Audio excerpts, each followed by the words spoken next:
Hello guys, എല്ലാവർക്കും നമസ്കാരം. എല്ലാവർക്കും സുഖമാണെന്ന് വിചാരിക്കുന്നു. ഇത് ഞങ്ങളുടെ ഡെൻമാർക്ക് ആൻഡ് സ്വിറ്റ്സർലൻഡ് ട്രിപ്പിൻ്റെ ഫസ്റ്റ് ഡേ ആണ്.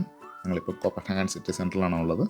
ഇന്ന് ഞങ്ങളൊരു ഒരു എന്താ കോപ്പൻഹാഗൻ സിറ്റി സെൻറ്ററിലൂടെയുള്ളൊരു ബോട്ട് ക്രൂയിസും പിന്നെ ജസ്റ്റ് സൈറ്റ് സീയിങ്ങാണ് പ്ലാൻ ചെയ്തേക്കുന്നത്. പിന്നെ കുറച്ച് നല്ല ഫുഡുകൾ കഴിക്കാനും ഒരാഗ്രഹമുണ്ട്. ഓക്കെ, ഞങ്ങളിപ്പോൾ അങ്ങോട്ട് ഒരു ഡെസ്റ്റിനേഷനിലേക്ക് പൊയ്ക്കൊണ്ടിരിക്കുകയാണ്. പോകുന്ന വഴിക്ക് ഞങ്ങൾ ജസ്റ്റ് ആ ഒരു ആർക്കിടെക്ചർ ഒന്ന് അഡ്മയർ ചെയ്യുമായിരുന്നു. വളരെ ബ്യൂട്ടിഫുള്ളാണ് കോപ്പൻഹാഗൻ സിറ്റി കാണാൻ. വളരെ വെൽ മെയിൻറ്റൈൻഡ് ആണ്. പിന്നെ എവിടെ നോക്കുന്ന സൈക്കിളാണ് കേട്ടോ, കാരണം ഇവിടെ ഏറ്റവും കൂടുതൽ യൂസ് ചെയ്യുന്ന സൈക്കിളാണ്. പിന്നെ ആ ഒരു ഐക്കോണിക് കളർഫുൾ ഹൗസസാണ് ഇപ്പം നിങ്ങൾ ഈ പുറകെ കണ്ടത്. ഓക്കെ, ഞങ്ങൾ ആ ഒരു എന്താ പറയുന്നത് സ്റ്റാർട്ടിംഗ് പോയിൻ്റ്, ആ ഒരു ജേണിയുടെ സ്റ്റാർട്ടിംഗ് പോയിന്റിലേക്ക് പോവുകയാണ്.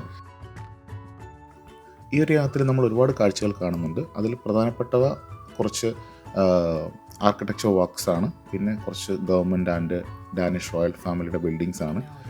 ഇതിനകത്ത് മെയിനായിട്ട് വരുന്നത് ഡാനിഷ് റോയൽ ഫാമിലിയുടെ ഓപ്പറ ഹൗസും ഡാനിഷ് റോയൽ ലൈബ്രറിയും. അതുകൂടാതെ ബ്ലോക്സ് ബിൽഡിംഗ് എന്ന് പറഞ്ഞ ബിൽഡിംഗ് ഉണ്ട്. അത് ഡാനിഷ് ആർക്കിടെക്ചർ സെൻറ്ററാണ്, പ്ലാനേഴ്സിൻ്റെ ബിൽഡിംഗ് ആണ്.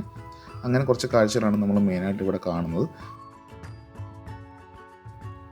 ഈ ഒരു ഗ്രൂപ്പ് ടൂറിനെ പറ്റി പറയുവാണെങ്കിൽ നമ്മൾ നേരത്തെ ബുക്ക് ചെയ്തിട്ട് പോകണമെങ്കിൽ നമുക്ക് നല്ല റേറ്റ് കിട്ടും.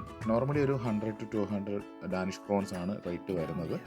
പക്ഷേ നമ്മൾ നേരത്തെ ബുക്ക് ചെയ്യുവാണെങ്കിൽ നമുക്ക് നല്ല കുറഞ്ഞ റേറ്റ് കിട്ടും. നമ്മൾ കുറച്ച് താമസിച്ച് പോയിട്ട് നമുക്ക് ഏകദേശം 180 ആയിരുന്നു. ഇതൊരു 1 to 2 hour ട്രിപ്പാണ്. നമുക്ക് വെൽ വർത്താണ് കേട്ടോ. നമ്മളെല്ലാവരും പോകണം, കോപ്പൻഹാഗനിൽ ഇപ്പോൾ എല്ലാവരും പോകണം, കാരണം നമുക്ക് എല്ലാ വ്യൂസും നമുക്ക് ഇതിനകത്ത് കാണാൻ പറ്റുന്നുണ്ട്. അപ്പം ഇനിയുള്ള ദിവസങ്ങളിൽ ഇതുപോലുള്ള നല്ല നല്ല വ്ളോഗുകൾ പ്രതീക്ഷിക്കാം. അപ്പോൾ എല്ലാവരുടെ സപ്പോർട്ടും സഹകരണവും ഉണ്ടാവണം. Thank you so much for watching our videos. Thank U.